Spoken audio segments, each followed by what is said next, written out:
Welcome back to you, to me, all of us. I know it's been a very long time since we've talked, and I'm here to give you a little life update, including some exciting news that I will save till the end, so you're gonna have to stick around. If you're new, my name is Cassie Essery, and this is Learn With Us. Today we're gonna be super casual, and I'm just gonna catch you up on everything that has been happening since January, which now I realize is a very long time. I have a lot of good reasons, but today we're going to mostly be talking about teaching in the spring and what that was like, hybrid learning, and when all of the students came back to school. So if you're interested, then stick around. Also, like I said, this is super casual. I'm wearing my shirt from college. I'm actually very proud of this shirt. It's from Intramurals, and if you ever played in college, you get it. This is a championship shirt, and I'm living the glory days. Okay, so last time we talked, I was doing a series called This Month in First Grade, where I shared all the funny things that the kids were saying, and this might have been the funniest class I've ever had. And it's a shame because I did not share everything with you, but I will be saving those stories for later down the road. And I'm excited because those stories will be continuing. That's a little cliffhanger for you. Intrigued are we? In February, we had an ice storm. Yeah, and I know that sounds super weird, so I'm gonna play some footage of what it was like, just kind of showing you a little bit about the freezing rain. Now, if you don't know what freezing rain is, it's a little bit confusing.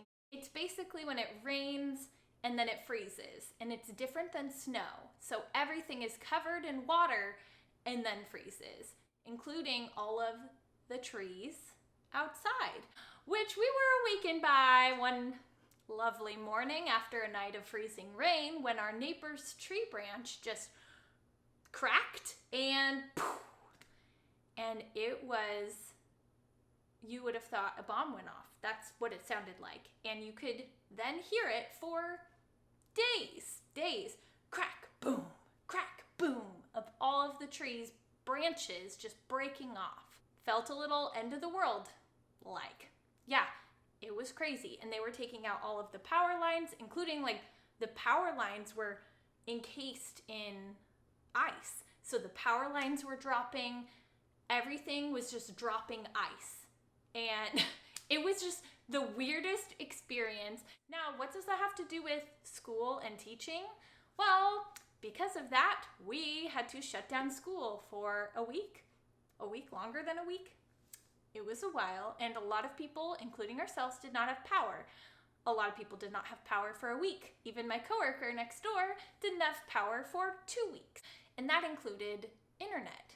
Interesting. Internet during distance learning. Kind of a problem, right? It was already the plan to have the children start to come back to school, but then it was just delayed. Like when we had those fires and school was delayed, and they ended up adding on some days to the end of our school year and the beginning of this next year. Yay! Moving on to hybrid learning. So half of our class would come in the morning for about 2 hours, and then we'd Zoom with the other half later in the day. And then we'd switch the next day. It's like half of the group came Monday, Wednesday, and the other half came Tuesday, Thursday, and then Friday was a day of only Zoom and prep and that sort of thing. So I came in and I built these awesome barriers because I wanted the kids to be able to sit together and see each other in person without having to be super far apart in class.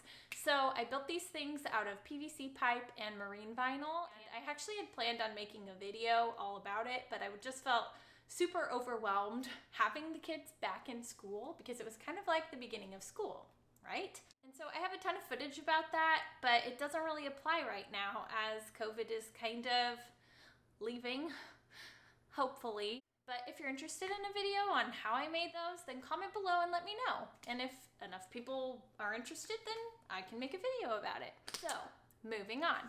It was so fun having the kids back. And we actually got so much done because I only had about 12 and 11 in a class. So behaviors were not a thing because I could actually give kids the attention they needed and the help that they needed. What a thought. It actually gave me some really good perspective on how important class size is.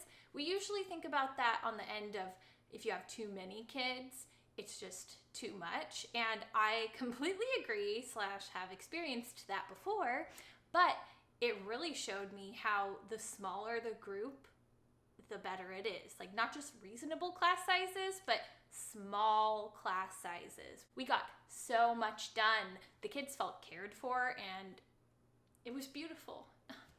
It was beautiful. It was a beautiful time, and I never wanted it to end, but it did. And in March, they announced that all of the kids would be coming back to school every single day. Now, this made me nervous because we had a lot of big personalities in our class, and it was totally manageable when there were just 2 groups. But when they all got together, it was a lot. It was a lot. And that is also why I haven't been filming, because I was like in survival mode. It was like the beginning of school. Again, I feel like we had so many first days of school because procedures change when you have more kids in the classroom, specifically double the kids in the classroom. They had to be spread out as far as they could be, so there was no room for movement. It was really hard because I like to do a lot of games and cooperative learning, and you can't do that when they can't share materials. Especially in first grade. I mean, really? It was so difficult. Like I said, I had my whole class, and they came every single day at the same time for 4 hours instead of our typical 6. They would come from 8 to 12, and then we'd send them home with lunch and breakfast for the next day. And that way we didn't have to deal with all of the lunch times and the recess and, oh my gosh, the schedule. The schedule. Don't even get me started on the schedule. I'm pretty sure we had like 5 or 6 district calendars this year because of the fires, and then because of the ice storm and COVID protocol changing, and it was like, oh, you can have kids in class. Just kidding, you can't. But now they can do this, but actually they can't. It's not the district's fault. That's not what I'm saying at all, because I love my job. I really do. That's not what I'm saying. It was just the nature of this time we were living in. And if you can resonate with that as a teacher, you're probably saying amen. Amen. I'm so glad that's over. When summer finally came, which we taught until the 22nd of June, a few weeks into our normal summertime, so we were all done. We were definitely ready to be done. But then I got some news. Some pretty big news. I am moving. What? No. To 2nd grade. Yes.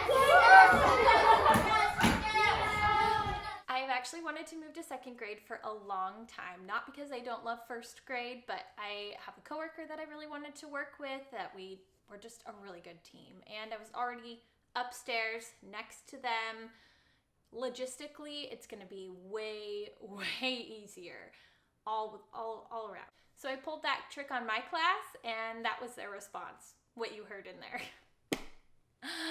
Yeah, they're so excited. Now, I'm not going to have all of them in my class because we do like to switch it up a little bit. And like I said, there's some big personalities, and I think it would be really good for them personally to have a break. I don't know if you guys ever had a best friend when you spent just so much time with them that you got sick of each other. And I feel like that's kind of how my class was feeling. At least it seemed like it a little bit. And I just think it would be better for them to have a little break from each other. So we're going to mix up the classes, but I'm going to keep some of my kids from last year and then get some new ones. Also at my school, we ability group students for math and reading, and sometimes writing. It depends on the grade level, but we'll move them around so they will have different teachers for math and a different teacher for reading. And they will end up having class with almost every single teacher. So I don't really feel bad about not keeping all of my students because I will most likely have all of them. Well, most of them at some point during the day. So it's really gonna be great, and I'm really excited. I'm moving to a much bigger classroom. It is Oh, it's so beautiful. And we have a view down the main road and of the flag, so we can actually do Pledge of Allegiance to the flag outside. And oh, it's just so exciting. I actually just had them paint it this dark navy blue. Well, the paneling, you know, the wood paneling. So I'm so excited to take you guys along with me to show you moving everything.